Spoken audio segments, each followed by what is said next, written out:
Wasn't that awesome? Yeah. Nick, do it again. Our organ had been out in need of a repair, which was luckily not too serious, but took a little time. So thanks, Nick.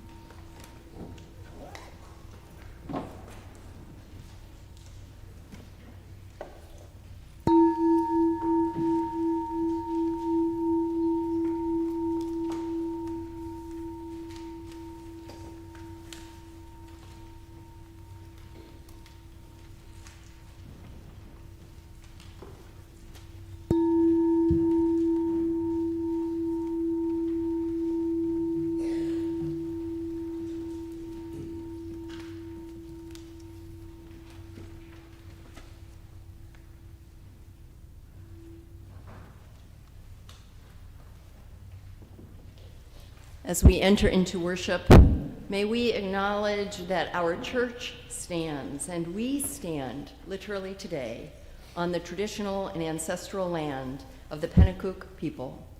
Pennacook, also called Merrimack, means bottom of the hill. We honor that the spirit and therefore the heart of this land is your land, then and today, Cowasac Band of the Pennacook Abenaki people.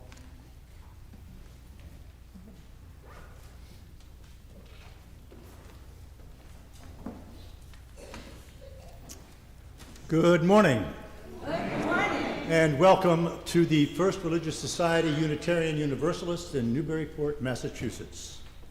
I'm David Turner, and I have the privilege of serving as your worship associate this morning. If you are joining us for the first time, you are welcome. We are glad that you are here. If you're new and would like to connect, please fill out one of the blue cards that you will find in the pew. And when it arrives, you can add it to the collection plate.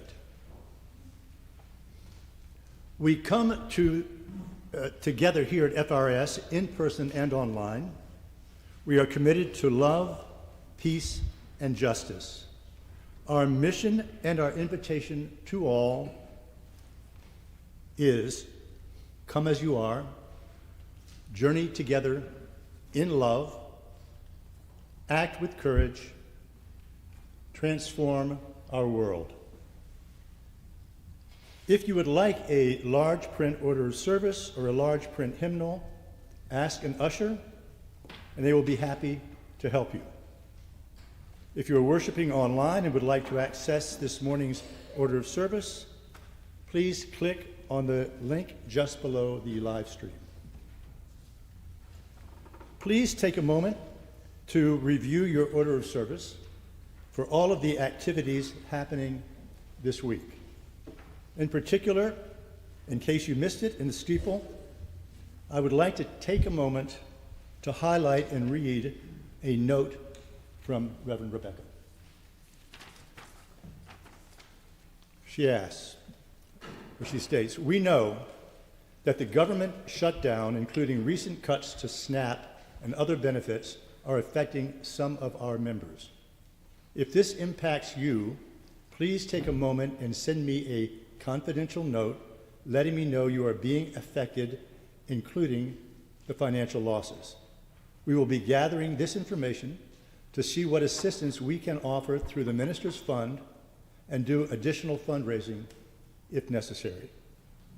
Please also let me know if you are interested in gathering with other members who are experiencing these challenges so that you can share ideas and support each other." So thank you, Reverend Rebecca. Everyone is invited after church today in Parish Hall for Justice Sunday. We will enjoy soup and then hear from Reverend Joe Murphy, Executive Director of UMass Action. Reverend Joe is the Executive Director for UMass Action, and with passion and zest, mobilizes and organizes with many UU mass action campaigns. Joe is also kept busy as a chaplain at Beth Israel Deaconess Medical Center in Boston and caring for her 1-year-old. She loves liberation, the ocean, and a fine chicken dinner. Reverend Joe will speak about justice work and give a review about what UU Mass Action has been up to and what they have planned. She will discuss how working for justice under authoritarian rule can be profoundly taxing, leading to exhaustion. We all need ways to maintain our spirits and energy as we work to protect democracy. Finally, this coming Friday night, the 7th, is our annual auction.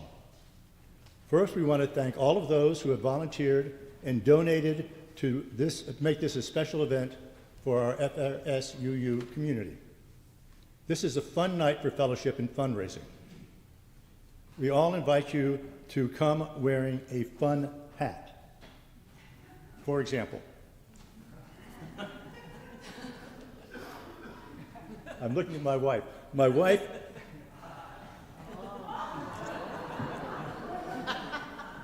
this is a hat given to my wife's uncle in 1921 when he became a professor at a university in Germany. This is a special hat, hasn't been worn. I feel particularly good in it right now. I think I might keep this. Thank you very much, dear. And of course, you can buy your, the event will start at 5:30 this Friday. And of course, buy your tickets soon. Tickets are available through the link in your order of service, or you can get them in the vestibule as well. Reluctantly, I take off my hat.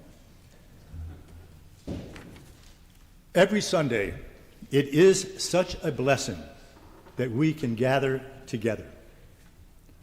So let us give ourselves to it. Welcome once again. It is good to be together.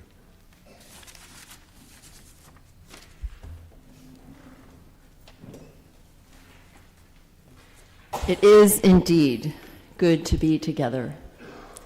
Our call to worship this morning is a practice. It is a traditional greeting where we turn to one another, remembering the words of Victor Hugo, who wrote, "To love another person is to see the face of God." And I say, to see another person is to see the need for love. So I invite you now to rise, embody your spirit, and turn to your neighbor. Even look them in the eyes and say, "I see you. I am here."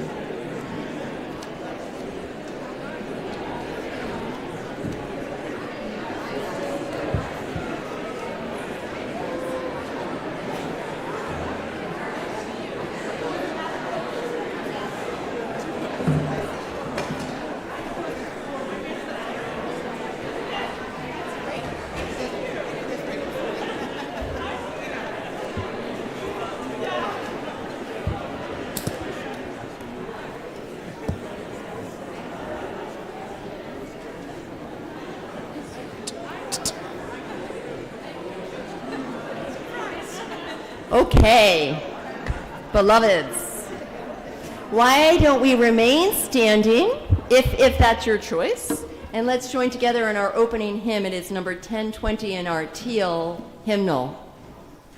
Wo ya ya.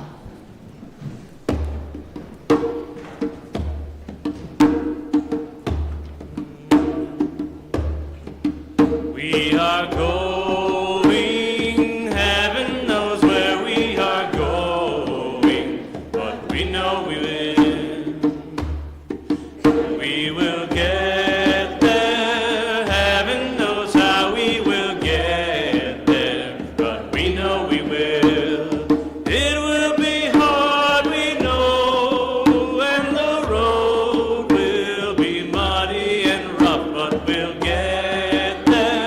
There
Please be seated.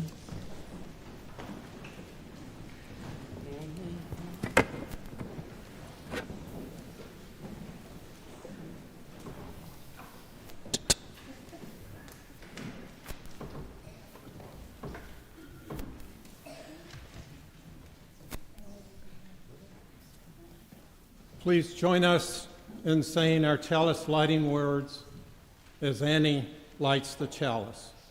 The words can be found in your order of service.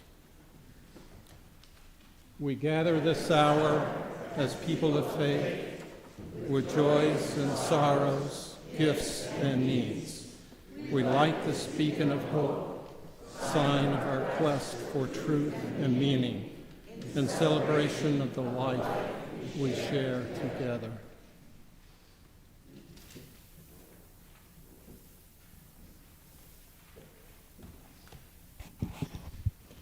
Each week and each time we gather, we light 2 candles of peace, representing 2 places on earth that need peace. We know that there are untold numbers of places on earth that need peace. These 2 we will hold in our hearts this morning and through the week ahead. I will name the location for each. We'll sit together in silence for a moment, and then I'll invite us all to respond by saying peace in 3 languages. Peace, salam, shalom. Our first candle this morning is lit for these United States, where approximately 42 million people are expected to lose SNAP benefits. This includes more than 1 million people across the state of Massachusetts, remembering that 32% of these people are children, 31% are people with disabilities, differing abilities, and 26% are elders.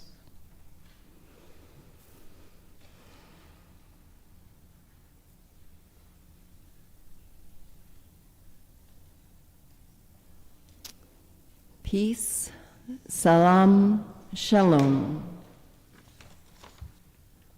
Our second candle this morning is lit for voting stations around the country, where things have already begun to start with early voting and on Tuesday. There will be voting for mayor races and a variety of other local offices on the ballot, as well as special elections to the United States Congress for recently vacant seats.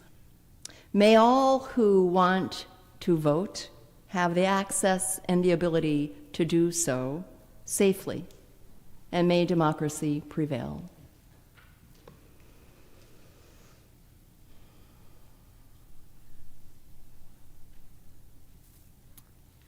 Peace, salam, shalom. Please rise in body or in spirit again, and let's join our voices in our affirmation of faith, followed by the doxology. The words are printed in your order of service. Love is the doctrine of this church. The quest of truth is its sacrament, and service is its prayer. To dwell together in peace, to seek knowledge in freedom, to serve humankind in fellowship, to the end that all souls shall grow into harmony with the divine. Thus do we covenant with each other and with God.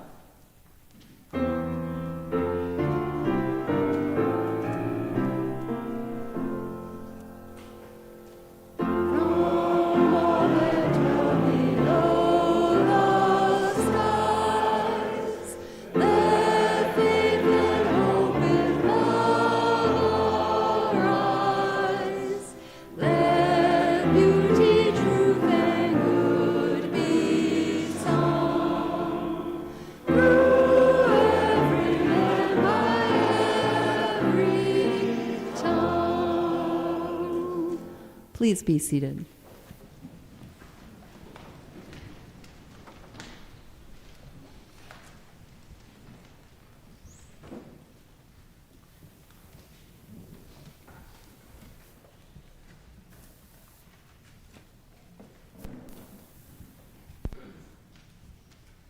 Good morning. Oh. Good morning. No. Good morning. Good. Hello? No. Hello? Yay! Good morning. Hey, some of you might have gotten a paper leaf when you came in this morning. You can hold up your leaf. Bet you're wondering what that's all about. All will be revealed. So we are going to invite you today for a gratitude art project that we can all be a part of. And I'm going to tell you all about it. But first, I want to invite up any children or youth that are with us today. You can come on up and join us. I see my friends. Come on, friends. Hello.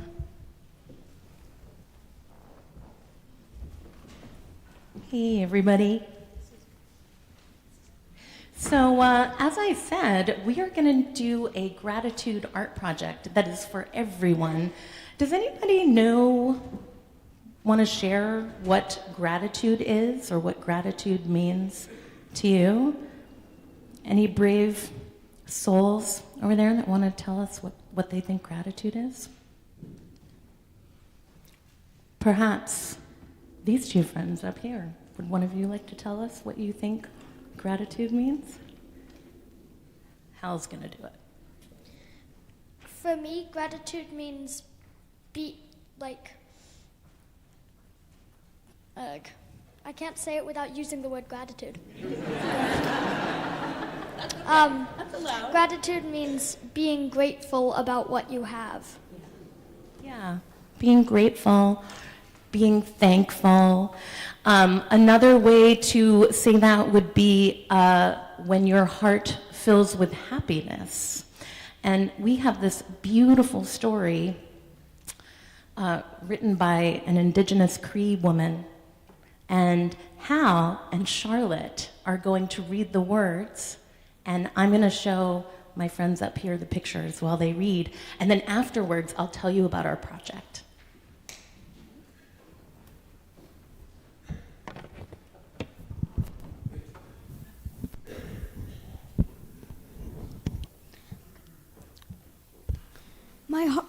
Does it work? Is it working?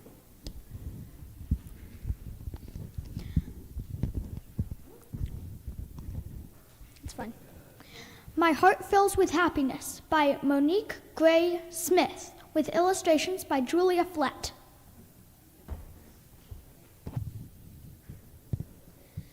My heart fills with happiness when I see the face of someone I love. I smell the bannock in the oven. I sing.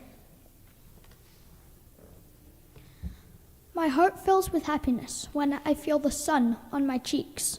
I walk barefoot in the grass. I dance. My heart fills with happiness when I hold the hand of someone I love. I listen to stories. I drum.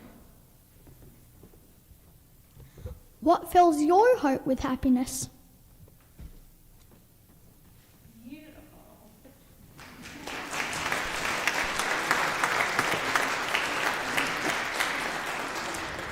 All right, get ready for something both awkward and amazing at the same time. So I'm going to ask my friends here to create a pathway. Maybe if everyone on that side could move this way. Our friend David, who is very tall, is going to get our gratitude tree to reveal it. You can give me a drum roll. Can we get a drum roll?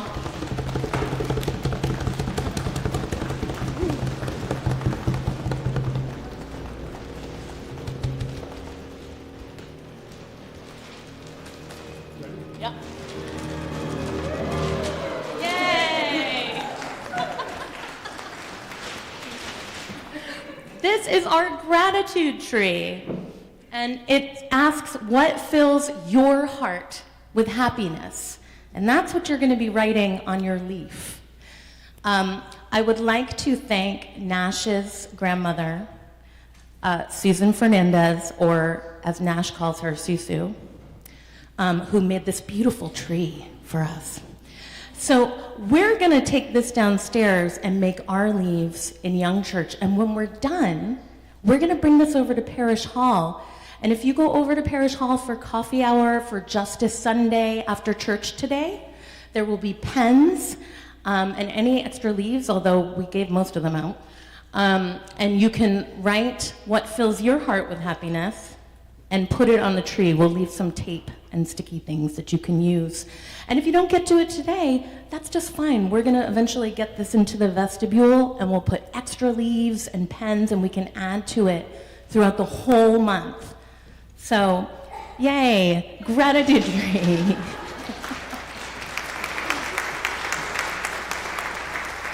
So I'm going to ask my youth helpers who are going to take the tree and lead our procession, and please join in singing hymn number 413, Go Now in Peace, as we head on down to Young Church.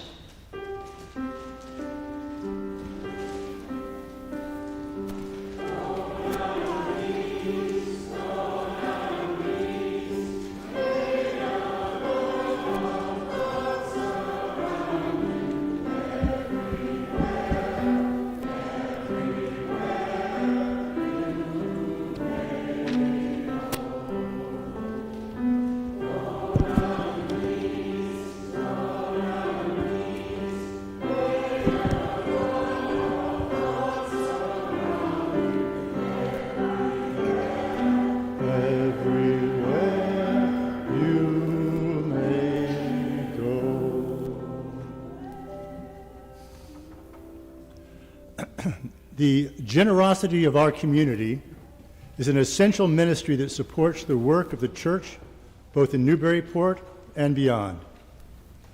Each week, 50% of the Sunday offering, not designated as a pledge, goes to the local community partner engaged in important efforts to transform our region. Our community partner for the first half of November is the Essex County Habitat for Humanity. Brings people together to build affordable homes, strengthen families, and foster hope. Habitat families buy their homes after they provide between 240 and 360 of sweat equity hours to build their own home and other families' homes. Please give so that one day everyone will have a decent place to live. To give online, please use the link in your order of service or below the live stream. You can also make a contribution by text, and of course, you can always mail a check to the church as well. Thank you. The offering will now be gratefully received.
This is a time in our service where we pause to lift up the joys and the sorrows, the hopes and the dreams of our beloved faith community. I'll be sharing what has been shared with me in advance of the service in the journal as well, which is always located in the vestibule when you enter into the sanctuary. And as I read these, Jean Lanham, our pastoral care associate this morning, will be lighting candles. I have them in multiple different forms, so bear with me. It's great. Okay.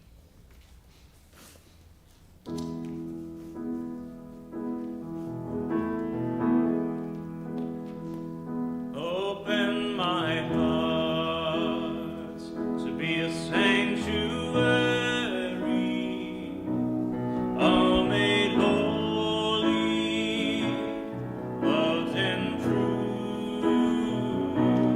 With thanksgiving, I'll be a living sanctuary for you.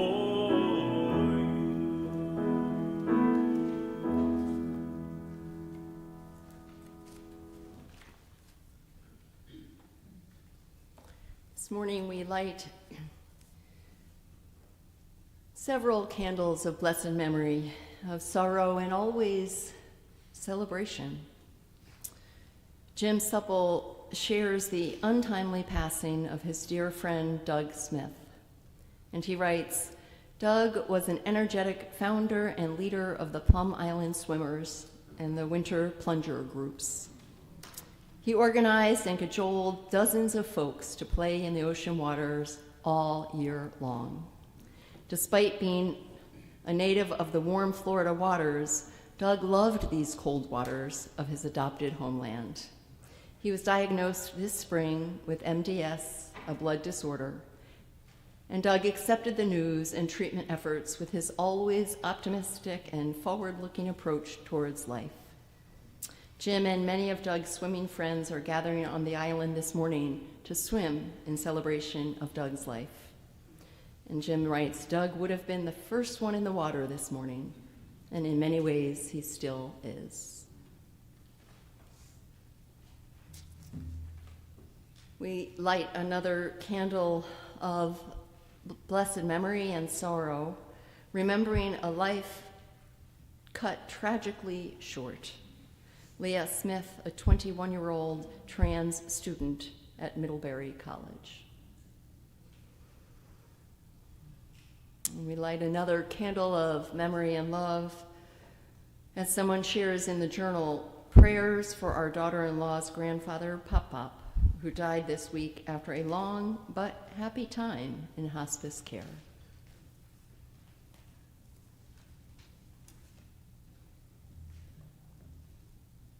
Paula Renda asks that we light a candle of care and love for her cat companion, Luke.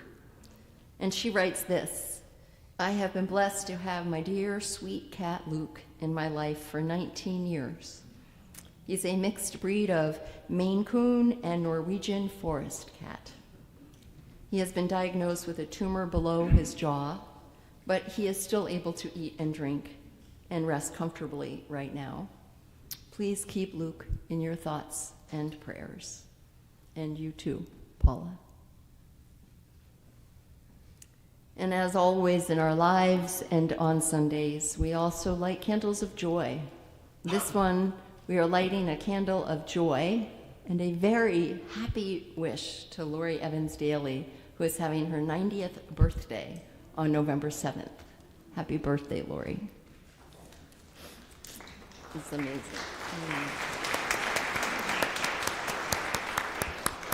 Look at those bright eyes. You're beautiful.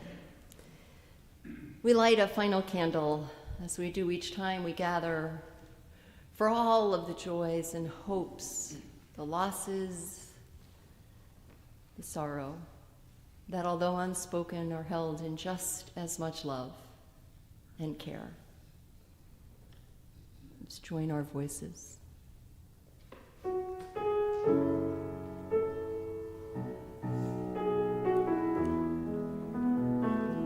Open my sanctuary, all made holy, loved and true. With thanksgiving, I'll be a living sanctuary for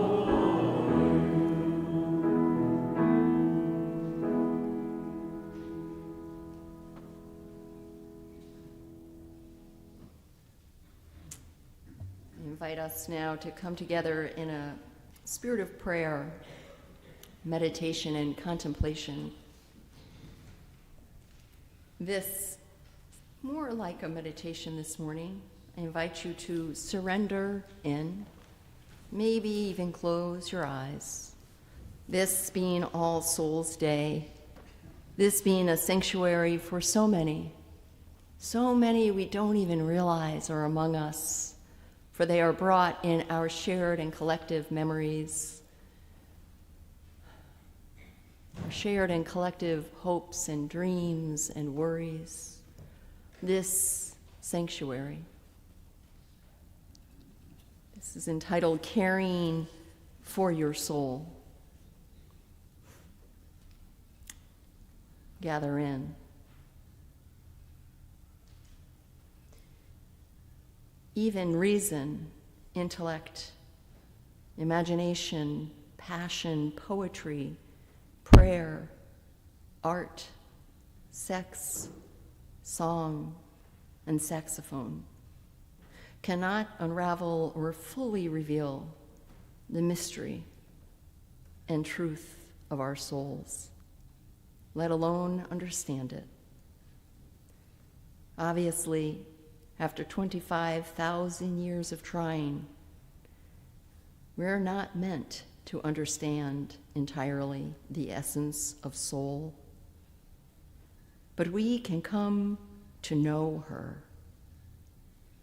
For we were created for no other reason than to love, nurture, nourish, sustain, protect, uplift, inspire, delight, charm, and comfort each other and the beloved presence within each of us.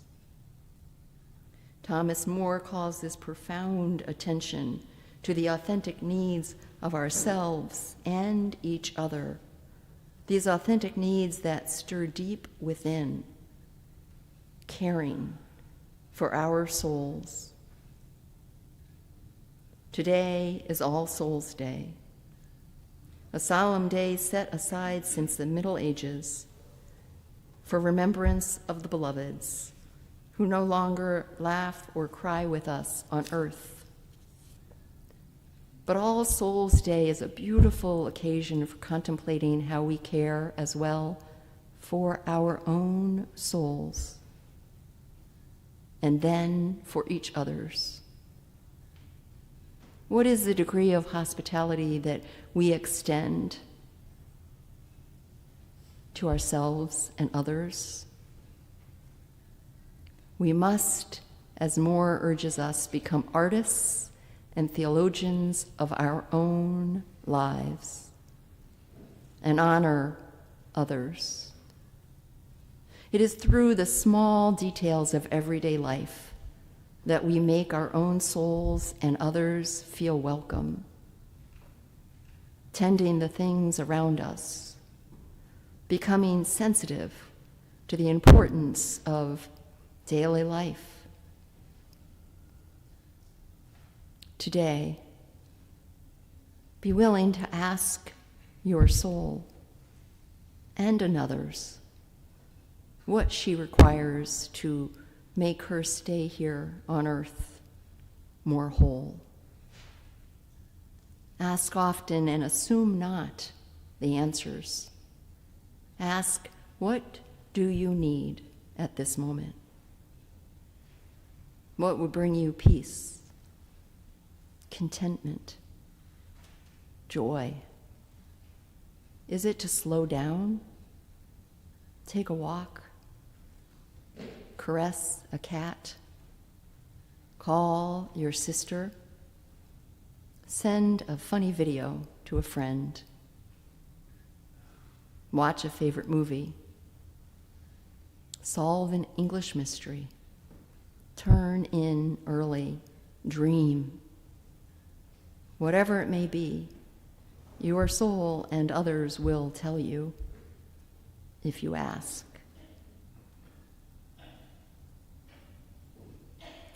Stay.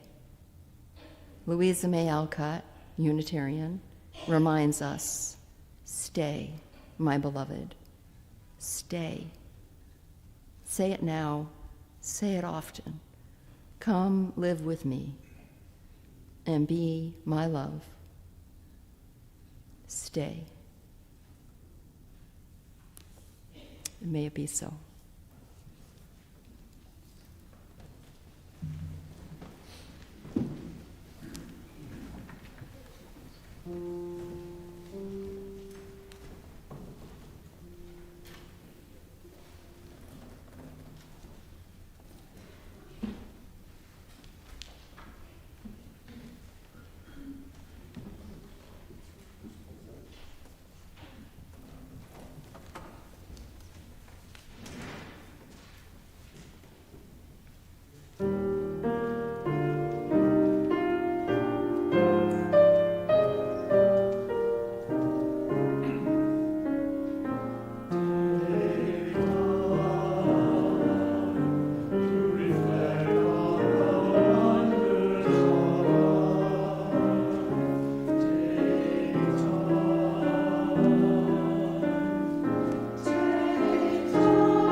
The reading this morning weaves together the voices of four writers. Their words deepen the message of Joan Halifax found on our order of service. Compassionate action emerges from the sense of openness, connectedness. Robin Wall Kimmerer draws on the teachings of her Potawatomi heritage. Action on behalf of life transforms because the relationship between self and the world is reciprocal. As we work to heal the earth heals us. Even a wounded world is feeding us. Even a wounded world holds us, giving us moments of wonder and joy. I choose joy over despair, not because I have my head in the sand, but because joy is what the earth gives me daily. Wendell Berry, a Kentucky farmer and poet. When this despair for the world grows in me, and I wake in the night at the least sound in fear of what my life and my children's lives may be, I go and lie down where the wood drake rests in his beauty on the water, and I come into the peace of wild things who do not tax their lives with forethought of grief. And Leonard Cohen, poet of the broken and the luminous. Ring the bells that still can ring. Forget your perfect offerings. There is a crack in everything. That's how the light shines through. And Julian of Norwich, writing during the plague of the 14th century. All shall be well, and all shall be well, and all manner of things shall be well.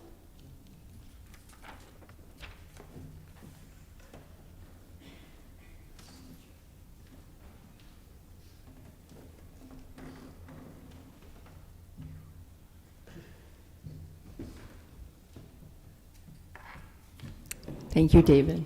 And choir. Maybe we can just take a deep breath together.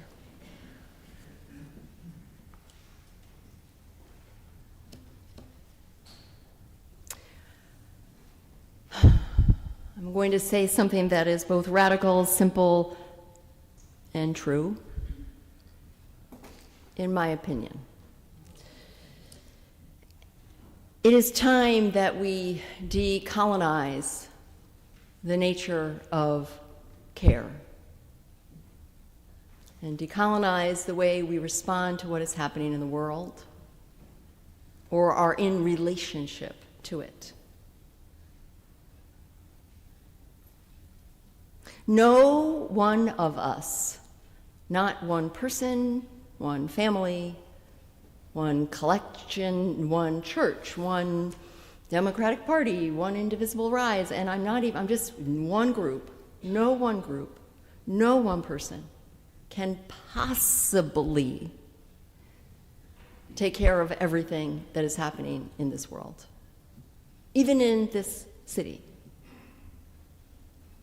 And the problem when we believe that or fall prey to that illusion, even if we don't realize we are, ask yourselves, what happens? I've been most of the places I'm about to share. I hide. It's too much. I can't handle it. I try to do it all. Go everywhere, sign up for everything, learn everything, take another class, be the person who shows up always to everything. Feel guilty. Don't know what to say. Don't know what to do. My little bit, it doesn't really matter. Who am I?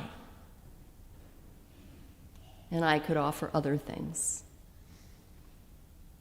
These, my friends, are ways of relating to the world as separate, independent individuals who who are not a part of a deeply, inextricably, absolutely, certainly interconnected universe.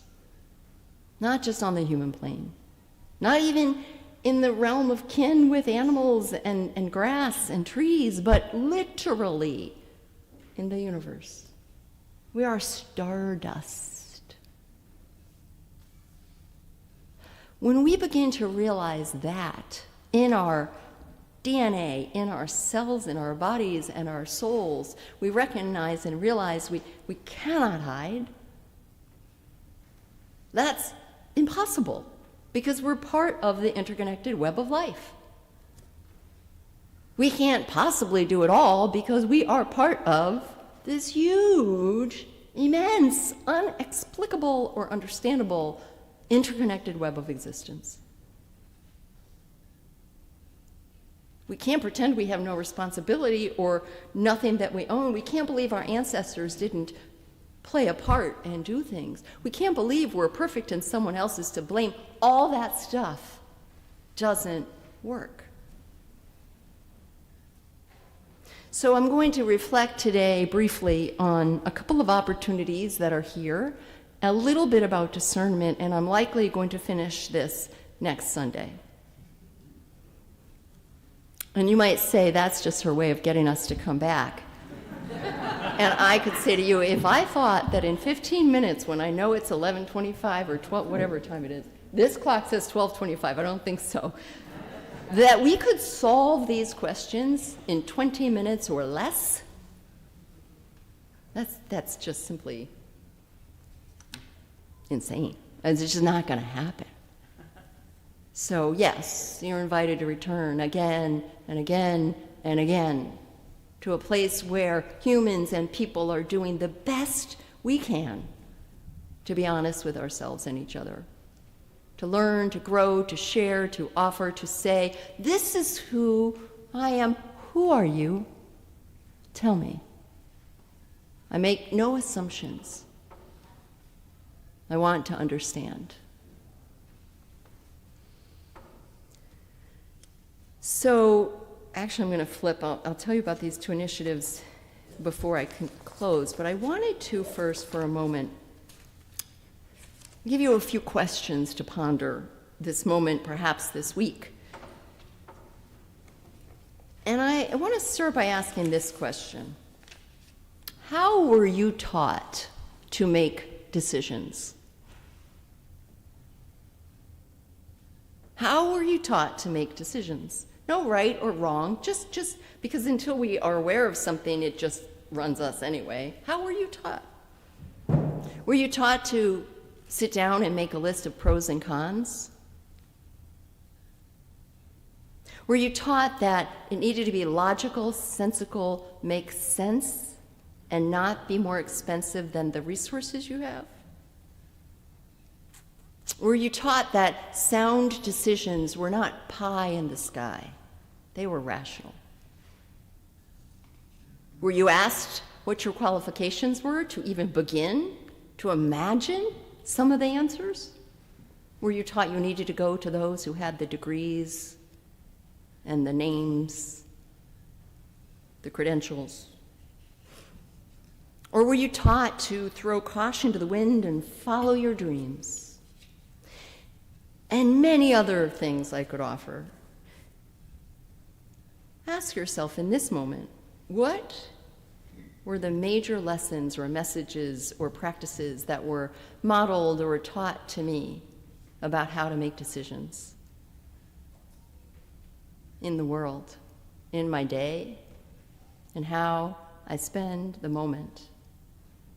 Knowing, of course, that our moments become our lives.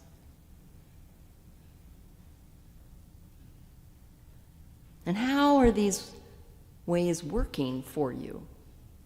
They may be very helpful. They may not. Likely it's some of both. How are those processes working? You see, decision-making, like so many things, has been largely seen through a dualistic lens, which leaves this very misunderstood.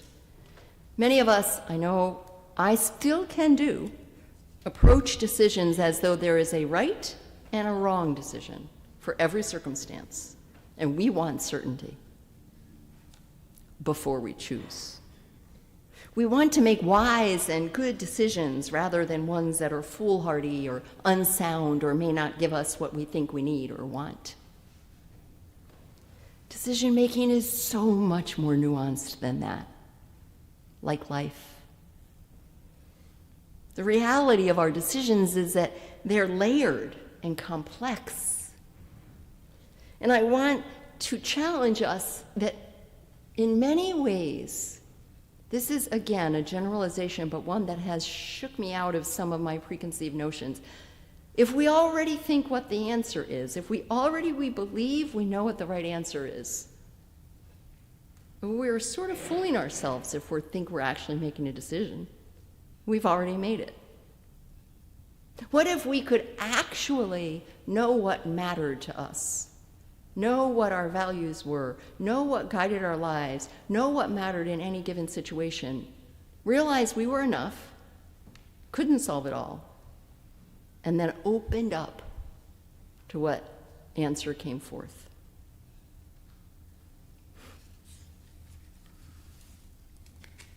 Of course we want to make the best decisions possible. However, and I think I may leave it here after this and we can talk more next week. However, we want to make the best decisions possible, but I mean to encourage us to realize that that will never be done by ourselves alone. We need the collective consciousness, we need the collective creativity, we need the coming together of other people, ideally, who hold some differences of thought, opinion, experience of life. And in my own experience, we need, and you can use whatever word resonates for you, but we need some place of humility, unknowing, silence, mystery, God, nature. We need some place in us that lets us be open to things we cannot even necessarily define. Other than that, it feels right. It follows and tracks values in our lives. Then we have ourselves as a part of a collective, which could be 2 people, 5 people, 20 people, 500 people, and room for mystery, life, love, that's mine. Call it whatever works for you. The force of the universe that is always our choice to take, that leads toward wholeness, goodness, reconciliation, truth, love, care, justice. So there is another way to make decisions that embodies more of what I'm saying, which is something called discernment. And that's where I'll pick it up next week. But I do want to offer these 2 things. And the reason I do is because I know we all desperately want to be doing something right now. And many of us are doing more than our fair share. How do you know that? How tired are you? How much do you blame or shame others who aren't doing what you think they should? When have you allowed yourself to be loved and cared for by another or yourself, or that mystery?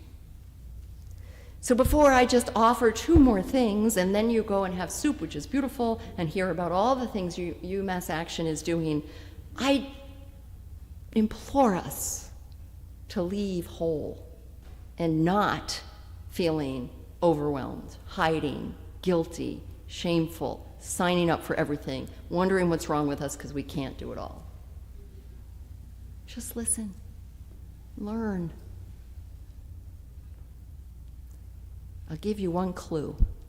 Feel inside of yourself for a click. When you hear something illogical, logical, and you say, oh, wow, that matters. That matters to me.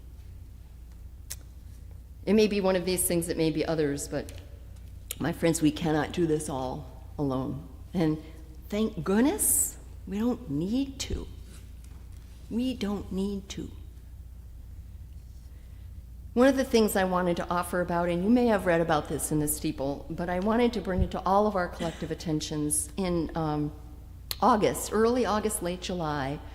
I received an email, as did some other clergy in town, from a woman who works at the Salvation Army. Now, historically, that has not been an organization we've worked with closely for a number of different reasons. And those reasons still hold true. I'm back to my and world, where, right, if everything has to be either or entirely. So I get this email that says, homelessness in Newburyport is a serious concern and it's growing. And then there were a lot of words and calls to action that if I was only in my own faith, I would have thought, I'm sorry, this doesn't resonate with me. They were things like, God is calling us, and we as good citizens or neighbors must. And the Bible says, and yet, thank God, I have enough humility to just keep on going, thinking, who's this woman who's emailed us saying, our community needs help? And then she said, we can't do it alone. We have resources, we have building. We don't have people who can do this. Are you willing to come and talk? To talk together about what might be possible? So I and other clergy showed up, and I have to tell you that I should be careful, but there's certain gatherings where we all know each other really well. We're like, hi, friend, yes, we believe the same thing in every way. And in that meeting, that wasn't the case. I looked and thought, I don't know who that person is. But we all cared about homelessness, home insecurity. We all cared about people who would be literally in harm's way if there was nowhere to go at certain times, certain temperatures, which is where we've landed. And so what's happened is that we've come together as this collective, that includes FRSUU and all of you, if you so choose, to provide safe accommodation for unhoused individuals during periods of extreme weather this winter and hopefully in the summer. Emmaus House is deeply involved. They'll be offering different case management. There's much I can say about this, but it is a phenomenal experience of someone saying, help. I can't do it alone. And this is real. And so each group, each congregation, they're mostly religious organizations, is creating a team. Salvation Army will have this space and these big buildings empty where we will come together whenever the temperature goes below a certain degree. We thought about following the mayor's emergencies, but that created more drama, if you know what I mean. So it's just like when it hits this temperature, this will be open and people will know that, and the mayor knows all about this and will be coming to our next meeting. So very collective. And each time there'll be a group from one of the organizations that shows up and is there. We're looking right now for 1, 2, or 3 individuals who might serve as a lead for the FRSUU team. Rebecca Lobb has agreed to be the organizer, the person who makes sure that all the administrative things are happening, and she's phenomenal at that. But we need a few people who will be the lead, who will go through 2 trainings around this. The dates are in your order of service, but soon, in November. If those trainings are a problem, you can learn in other ways, and then they'll be looking for more people to join their team. And we will become part of a collective that isn't solving it all, but along with Emmaus House, across differences, and a shared commitment to homelessness and safety, we'll be at least offering a place this winter where people can go. The second thing I wanted to bring to your attention, and this really will be more shared next week, not because of time, but because it is a live, evolving situation. Some of you know I've been participating in an interfaith through MCAN, which is Massachusetts Community Action Network, originally founded by religious leaders, has refocused its attention on that. We all believe that white Christian nationalism is not a religion, and that it's time for religious leaders and voices and congregations to be there and say, this is what the faith-based religious organization believes in. So we began a couple of months ago meeting as leaders, and again, it's across theological differences, all races, all ages, all types. They're deacons, they're ministers, they're pastors, it's just beautiful. We're going to be involving you more next week. I've been waiting as things evolved because it is a shared collective initiative. I didn't figure it out alone. I showed up. I said, yes, I'll ask you to join. But we will be asking, I can certainly say, I really need to practice restraint of tongue and pen. We're going to be asking for some real change now, because things are happening in particularly Boston that were delayed likely from the government shutdown, but we understand the sort of plan that is in place. And we are going to stand up collectively as faith-based organizations and say we stand with protected classes, we stand with immigrants, we stand with elderly, children, disabled. So come back. I can share more next Sunday, and I'll ask for you to get involved, if you're so moved. Listen for the click. Thank your friends. Love one another. And join next door to learn even more over soup, salad, and community.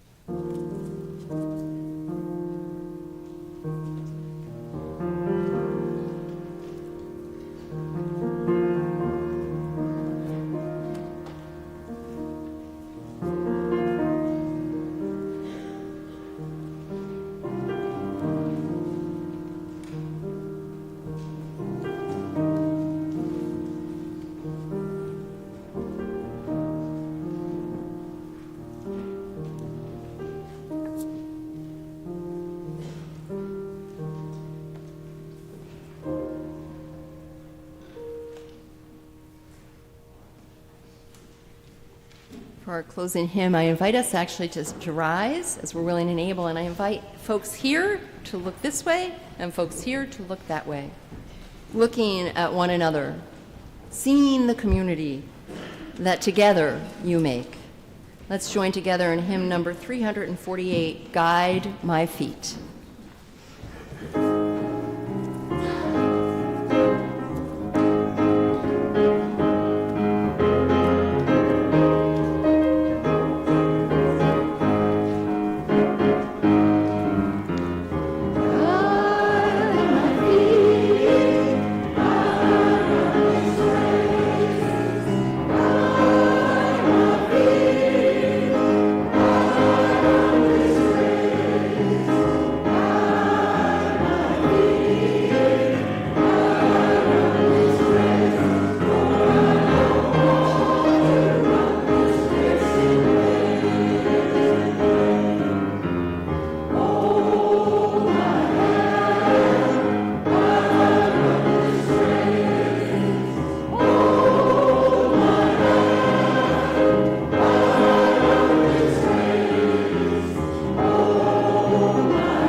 Let's remain standing, dear ones. As David extinguishes the chalice, we will share together our unison benediction. And you may want to keep looking at one another. May the love which overcomes all differences, which heals all wounds, which puts to flight all fears, which reconciles all who are separated, be in us and among us, now and always. My friends, as we go from this place, may we go knowing that together we are stronger, that no one of us need ever fall prey to the illusion that we are alone, separate, not enough, or that what we do, how we act, the words we choose, the smiles we give, the time we take to listen to another don't matter. May we go knowing that we are all part of this beautiful universe, that we have responsibility, privilege, gratitude, and love to guide our way. Go in peace, my friends. Return again, always in great joy. Amen, and blessed be.